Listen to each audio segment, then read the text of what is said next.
This is the After Party with Jonathan McFadden. All right, everybody, welcome to the After Party. It's the weekly recap of what's going on at Prodigy Talent Training, who's involved, what we're doing, what's coming up.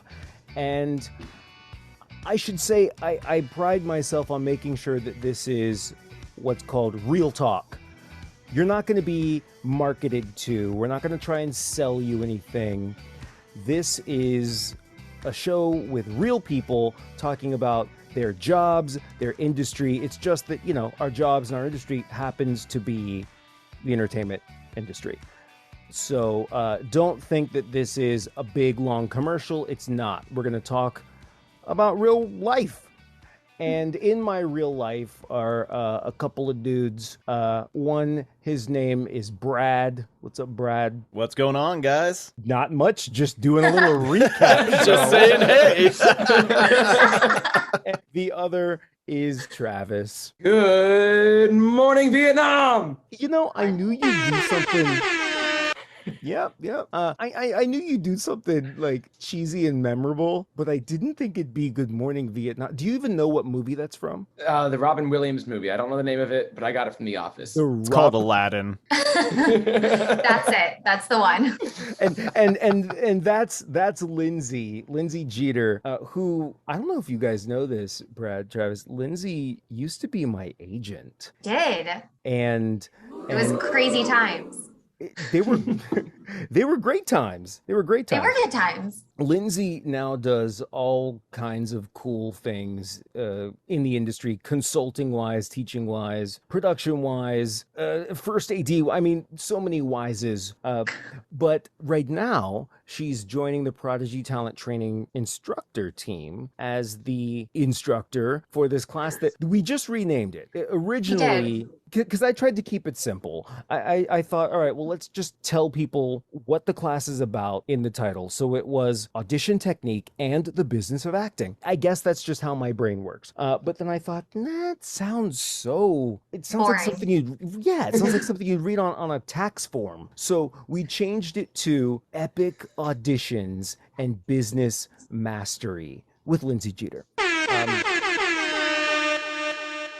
You know how this business works because you've done everything. Yeah. Like, give us a rundown, Lindsi, of like Brad, Travis. Listen, this lady has done everything. It's like, you know, you go to a restaurant and the chef is the owner, and you're like, so the chef knows everything. The chef, you know, is in full control. Lindsi is the master chef of the entertainment industry around here because she's literally been in every job. I feel like not every job. I don't touch any equipment. Like, that is not the thing I excel at. You say that, and yet when you tape auditions. But that's like lesser versions of like the actual like big cameras. I don't touch big things.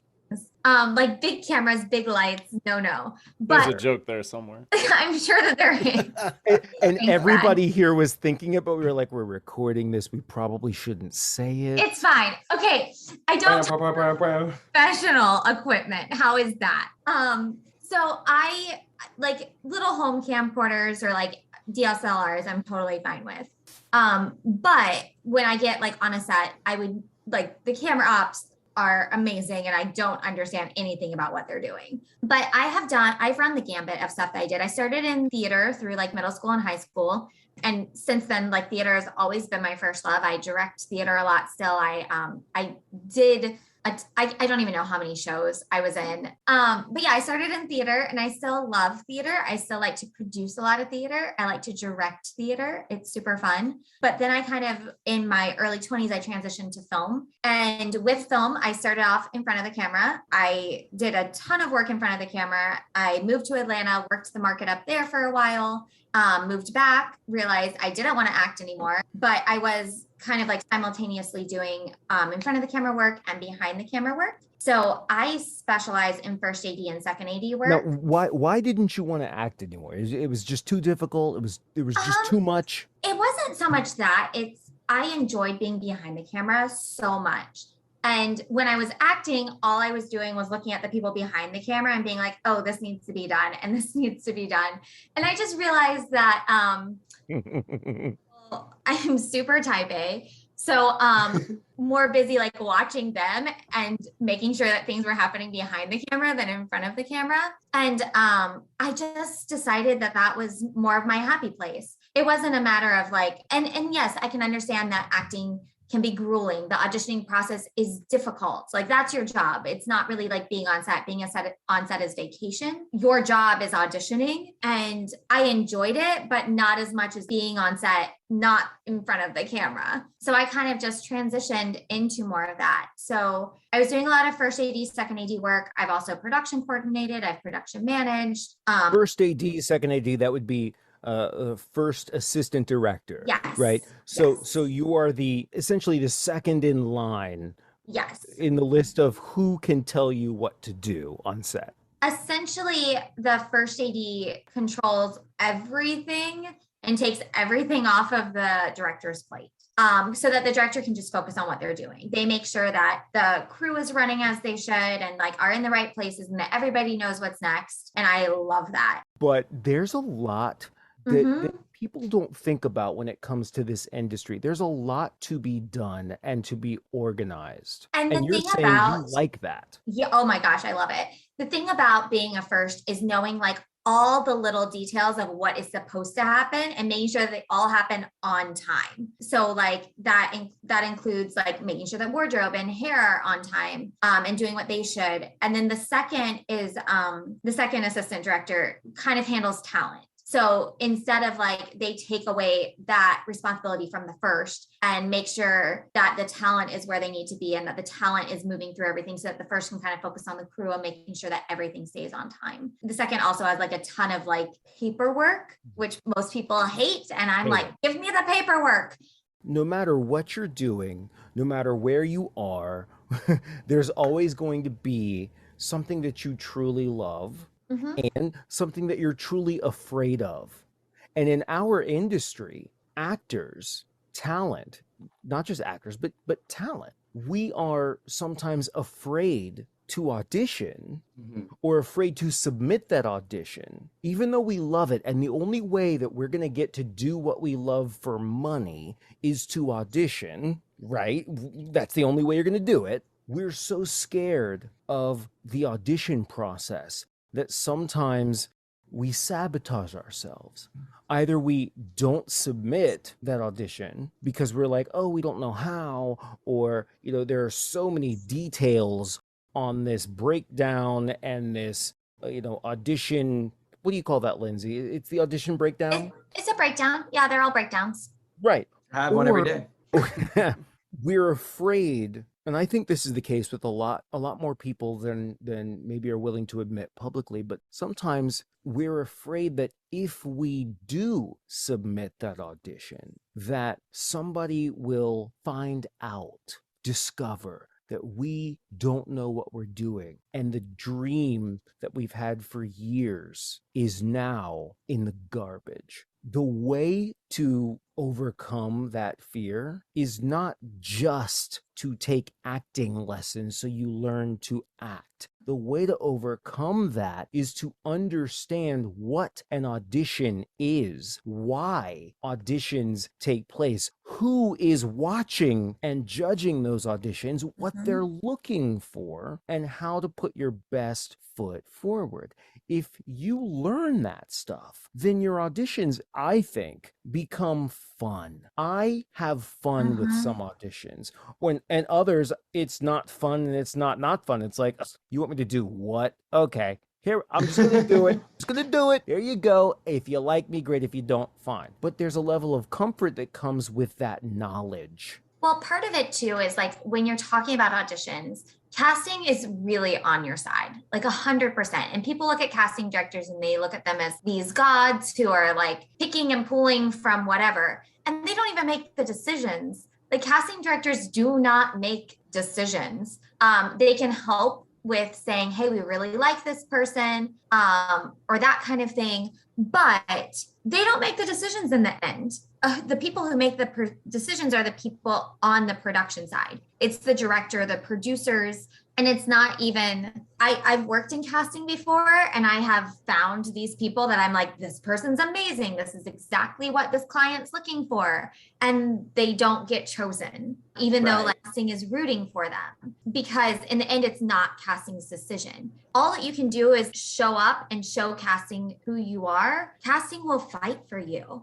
They always do. They want to put the right person with the right production. It's so important to just like authentically be yourself with every audition so that casting knows who you are. So that when the right production does come along, they're like, hey, you don't even have to audition people. I mean, this rarely happens, but you don't even have to audition people. We have the person that is the person for this role. And I've seen it happen a few times because casting like gets to know the talent so much. But if you're getting asked by casting over and over to audition, you're already doing something right. Even if you aren't booking right away, you're already doing something right if you're getting asked over and over to audition for things. So I want to ask this question, and I'm gonna ask Brad and I'm gonna ask Travis first, because Lindsi, obviously you're gonna have the more experienced answer on this. In your opinion, I'll start with Brad. Brad, now you're more of a voiceover guy than that's definitely more my gig. And you've been doing it for a while, and you know what? You've come a long way. You know this. Well, thank you. Brad. Yes, I do know this. See, Brad's got this great character that you adapted it from some cartoon that I found for a voiceover class. And what's your catchphrase, Brad? Go. What's your catchphrase? I love it. That character. And in voiceover, we talk about a character grab bag. And, we'll talk about that in another, if you want to call it episode, whatever. But Brad, voiceover wise, what makes a great audition? What makes a good voiceover audition? It's reading what they want, following the directions, but still trying to find a way to make it your own and have fun while you do it. So it seems effortless when you go to actually do it. And then that's the part you record and that's the part you send to them. Wow. Now, you see, I don't know, because Lindsi's here. I'm like, oh my gosh, she used to be my agent, and she's so experienced with auditions. Like, she's so good. Like, I don't even know how to react to that, because I think I agree with you, but be careful. Just saying, there are parts of me that go, well, I feel like there's more to it than that. But those are really important elements. But before I bring in Lindsi on that, I'm going to ask Travis. Travis, you're more of the on-camera type, and you've even done some, let's call it theater. That sounded rude. You know what I mean? Like. No. Don't get him wrong. What I mean. I know what he means, so we're good. No. Yeah, what do you think, we have theater boy? No. Look, but Travis, speaking more from the film and television side of things, what makes a good audition? And I know you know, because you've given quite a few of them. Yeah, I have a more radicalized view. You may have to edit this part out, but hot take. Other people will give them what you want. You got to give them what they need, and you don't have to edit that because it sounds a lot cleaner out of my brain. I was gonna say pretty cool. He gonna give you what you want, Daddy gonna give you what you need. But no, like some of like the best auditions I've seen, like when you go see actors who have made it and you see their audition tapes, and then you get to see the other actors that have come and read for it. It's like the way that they say, this is my version of it. Taking whatever character, even if it's something as small as a commercial where they give you a whole bunch of possibly unnecessary directions to do. And from that to like a big high budget feature, when you get that audition, that breakdown, that script, that is no longer their version of the character. It is you. And having that, I guess, that balance of taking it seriously and not caring about it is what makes a good audition great, because it's like, it's you. It's more authentic than trying to be the character, trying to fit the mold that they want. I think you explained that really well. And Lindsi, your training when it comes to auditions is the most not only understandable, but immediately applicable that I've seen. I want it to be immediately applicable. I mean, immediately. Yeah. And when you can understand something so well that you can apply it in that moment, that means you really, truly have learned something. After you get that information, after that class that note, whatever it is, you're a better, in this case, auditioner or auditionee than you were before that class or that note. And I saw you do that time and time again when you came in and taught your Epic Auditions class for our Prodigy on Location workshop series. And you were only teaching for what, 4 hours? 3 hours? Yeah, it wasn't long. I can't remember because It might have even been 2 hours. And I did something on headshots, and then I came in and taught as well. So I think it was only a couple hours. I think it was only 2.5 hours, something like that. And your insights changed the way some of our actors approach their auditions. And that was over the summer. That was, I mean, what are we? We're in December. That was in what, July? And to this day, wow, we're still using I still use some of those techniques in our auditions this week. And we learned it from That's what we want. Right. Well, yes, of course it is. But we learned it from one workshop that was a couple of hours. That is rare, I think. Not to, kiss your ass or anything on this, but I really feel like you truly get it. So take some time to think about this. I don't have to think about it. I know you don't. But when we come back, Lindsi will tell us what a good audition is. You don't want to miss it. This is the After Party. We'll be right back.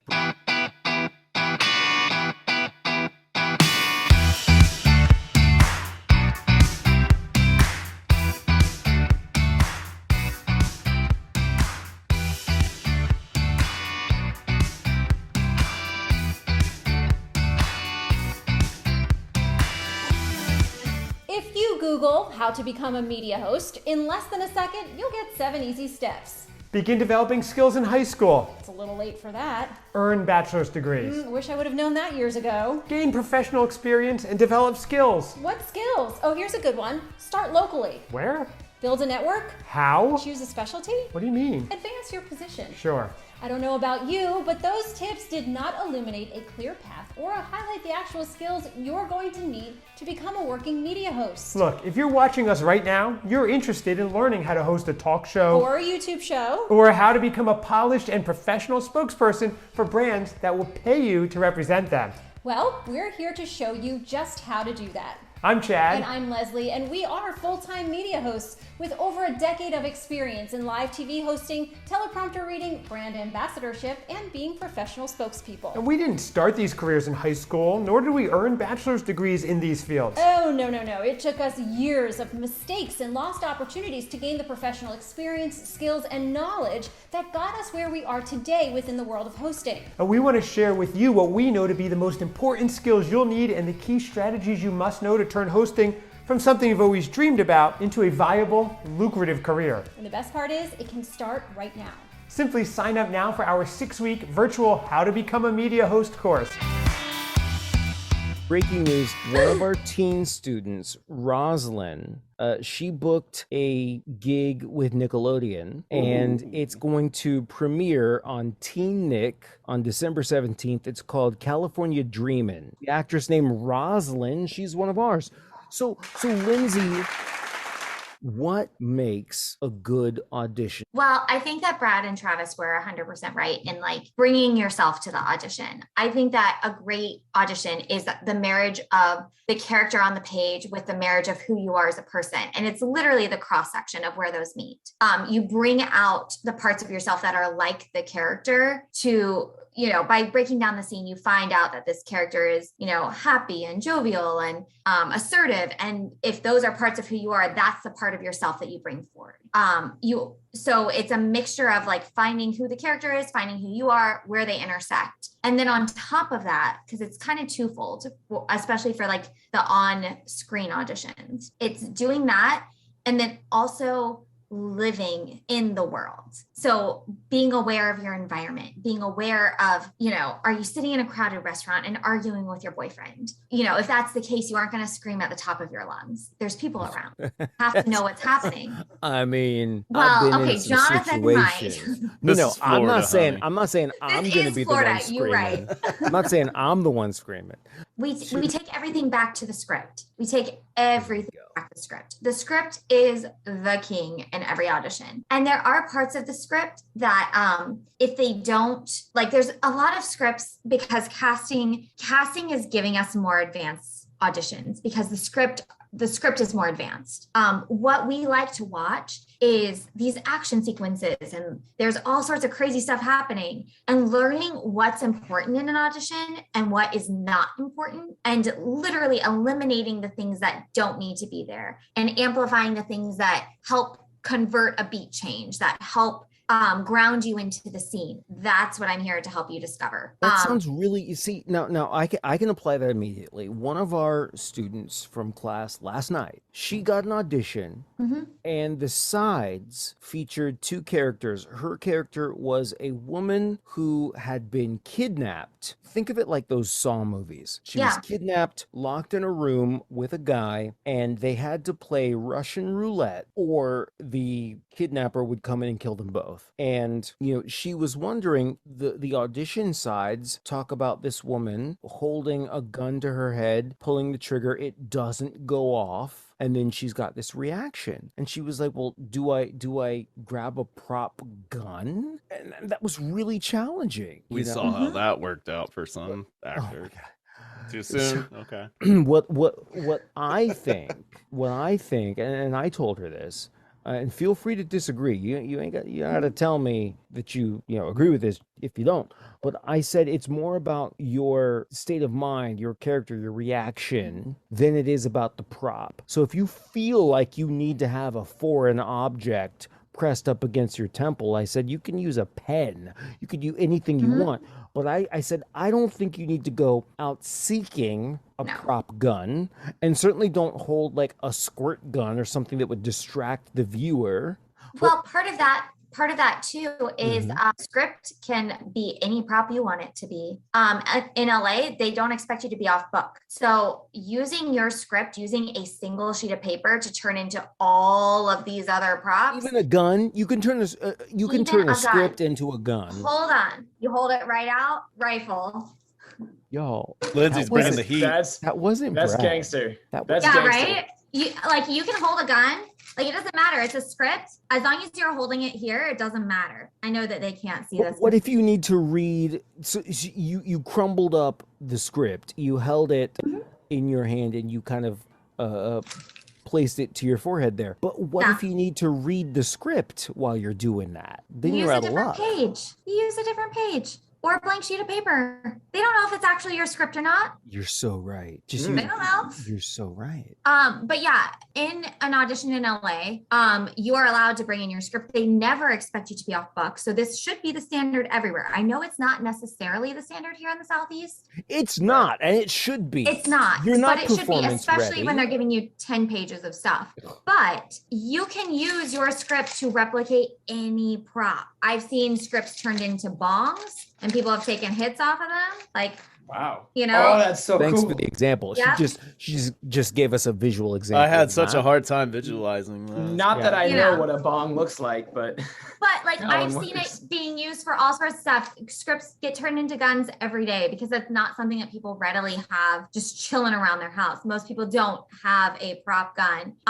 But using your script as that is something super easy to do. Do I think they necessarily need it? No. And I think it's up to each actor too. I think that the way that I teach is it's all about each individual script and each individual actor's comfortability, because some people don't need something pressed against their temple. They could literally walk them through the steps without having that there. But for me as an actress, I loved feeling the pressure of something. I use something called resistance techniques a lot, feeling your environment and seeing what else. You did this with Alex, one of our students in class, sure did. and it changed. It didn't just change his audition, Lindsay. It made him a better actor overall. Well, because people, like, everybody is like, do this and do that and don't do this and don't do that. And that's just not the case. Right. How can you be free to be yourself if you're constantly thinking about all of these restrictions? There was this one audition I remember vividly of this older lady who decided to do her audition outside beside a busy highway. Okay. Like outside in front of her house. There's bushes in the background. The lighting's super harsh. There's shadows all over her face. Without a reader. Okay. Outside without a reader. But she was so committed to the work that nothing else mattered. Not that I am saying go and do this, but she was so committed to the work and she knew that character inside and out. She was at the perfect cross section of the character meets you. And that's what they're looking for. They're looking for the person who embodies the character and themselves in the script. It's all about balance. Yes, it is. And breaking down the script in such a way that you can understand it and that you can bring yourself to your fullest to it while still representing the script and having the integrity of the script. I was just wondering, because we're talking about how fast auditions come around. The time, like, it seems like one of the best things you can do is take the time that you need to really bring that script to you. But sometimes when you're getting a script and the turnaround for the audition day is like within 24 hours, I mean, is there some kind of like trick to fast passing it, or is? Oh, there's no fast pass, but the more that you break them down, the faster you become at it. Like the more that you just do it over and over and over, and the more that you do the tough auditions, and the more that you kind of, okay, I'm going to give you guys like a little insider tip. What I did was I set some of my characters, what I typically played, and I had these baselines of like, hey, this is the character that I know I can drop right into. And I worked on those base characters so that I could add the story to the top for our auditions. Exactly what we do in voiceover when we talk about character grab bag. Yes. And they're characters that I understand and I know their essence. And then I add the story according to what the script has on top of it. And that has been like a lifesaver for me, because then I'm like, oh, I know this character. And they're the characters that I typically would go out. So find those characters and build them. Build those characters so that when the script comes in and you're like, okay, so I know this character. And now on top of this, I know that this character's mom died, last year, and she's still dealing with the grief of this. And I know that this is the thing. And then you're dealing with like minute details that you can dig into versus building the entire character. If you have questions, you can reach out to Lindsi directly. It's LINDSI@prodigytalenttraining.com. Lindsi is here. She's starting classes. They're going to be on Mondays from 6 to 9:30, starting in January. Lindsi, I know you got to go. Anything else you want to throw at us? And you have to have a game plan. You have to know what your goals are and go after them. You have to know and put thought into where you're going in this industry. If you want to do just commercials, cool. Know that. Work with the commercial castings. If you want to be in film and television, cool. Know that. Find out the casting directors that you want to be in touch with. You have to know what the goals are and what the end result is for you. I love it. Stop chasing the dream and start working towards the goal. Yes. And cool. You just might be able to find success if you find the people who know what they're talking about. Because there are a lot of people out there who don't. There are a lot of them out there. Constant learning. This industry has completely evolved in the last 2 years. Since COVID hit, we are a new industry. We do not do things the same way that we did 2 years ago. We are completely different. So knowing what is current, like you don't get into the room these days unless you're going to see John Peros, who I love and admire. That's an Orlando casting director. Yes. So unless you're going in to see John Peros, like it's very rare to get into the room with casting directors. So you have to know how to audition for them. You have to know how to do on-screen technique, because most people, as soon as they get in front of camera, they lose a sense of who they are. It makes perfect sense. So look, we can't promise immediate results. We can just tell you that, everybody else who's done it has had immediate results. It's not immediate. It's a process. I've had people do fight scenes. I've had people do sex scenes. I've had people do the craziest things. Like I just had somebody install a bathtub in a commercial the other day. If you're done checking boxes and following rules and not booking, check out Lindsi's class. I can't tell you what to do, but I can tell you what you should do. And there it is. I do teach you the rules. I teach you what's supposed to happen, but some just require rule breaking. You have to know what the rules are in order to know how far to bend them. Yes. That's I it. get it. That's it. Huge thanks to Lindsi Jeter, audition instructor, business instructor. Check out Epic Auditions and Business Mastery. It starts in January. I'm going to be Jonathan's there. gonna bring his ream of paper so he can just turn his paper into all sorts of things. Hold on, my ream. I'm going to have it's going to totally have the Office Depot like wrap still on Yes. it. And that's going to be my sandwich, right? What do you mean? Oh, I totally had a guy, this isn't a sandwich, but he had to bite somebody's arm in a vampire thing, and they totally used their paper to be an arm. This is gold, and it's just the tip of the iceberg. It's Travis just is eating something off screen. This ain't the class, y'all. This ain't the class. So, Lindsi, thanks for being here. Brad, you can You're pull that welcome. applause again, man. She has earned 2 applauses. I am bowing because once again, this is auditory, so I'll tell you what I'm doing now. Lindsi, you're good to go. Go enjoy time with your family. Thanks for having me. I appreciate you guys taking some time to chat with me today. We appreciate you taking the time. Thanks for coming and hanging out with us. You guys are going to get Cool so with sick us. and tired of me come January. Try us. All right, off you go. Bye, Lindsi. Thank you. Enjoy yourself. We're going to take a quick break and we'll do a recap of this after party when we come back. Hi, my name is Christian Stokes. Let's take a peek, see what we're dealing with. I've been acting for 25 years. Cop just cuffed skinny white dude. She can cuff me any day, man. Whoa, man, I didn't do nothing, man. I don't even know that guy in there. What does he have? You got some fucking change or something? You looking for change? Yeah, I gotta call my girl. No, that's cool. I got some change. It's out in my car. Gotta go, now, go! Screw this up! Screw this up. Your replacement is going to be using you for target practice. You got it? You got it? He's got it. Let me tell him who it is. All right, he lives for moments like this. It's your good buddy, Russ Morgan. You look a little surprised. You are on a journey, and I want to help you on that journey. I grew up in a small podunk town in East Texas where acting was not on the menu. It's something that you just didn't do. If I can do it, anybody can do it. I'm you. We're the same. I simply have a few more years of experience on you. I've put some skin in the game, so to speak. I like to focus on creating authentic actors. Don't worry about those 20 other actors that look just like you competing for the role. They're not your competition. You are your competition.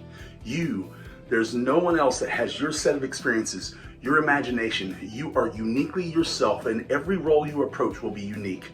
Let me help you find that uniqueness. I use Michael Shirtless 12 guideposts that help peel back the onion that is character, layer after layer, to help you discover how you relate to character and how to make it exclusively your own. I am excited about working with Prodigy Talent Training. I'm looking forward to sitting in a class and us all growing together. So don't waste any more time. Come on in. Think of it as a rapid advancement opportunity. Let's act and react. Thanks for the drink, but where is this thing?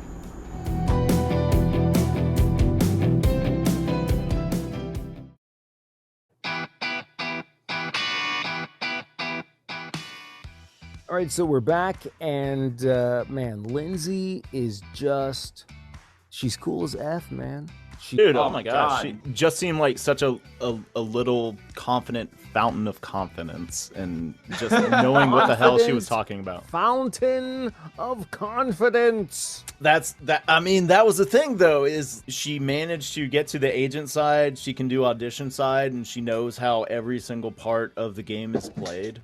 As Brad so eloquently put, a confident fountain of confidence. I would say that there's something that I find interesting about the more casual layer of conversing with her and like her talking about it instead of, and by it I mean the subject she's going to be teaching, opposed to her preaching it. But there's two kinds of teachers you'll meet. There's the ones that aren't currently in the business and then in the industry working and teaching, and they're the ones that are in the industry teaching. Yeah, the first one's like they're working out of a textbook. Right. Or like when you have maybe a teacher who's a lot older that was, really big in the game back when I was doing this. And those teachers are great. They have a lot of wisdom, a lot of experience to draw from. But there's something different about someone who's currently grinding, working, and in the middle of the pot and actually has a boat out in the ocean instead of just watching from the lighthouse.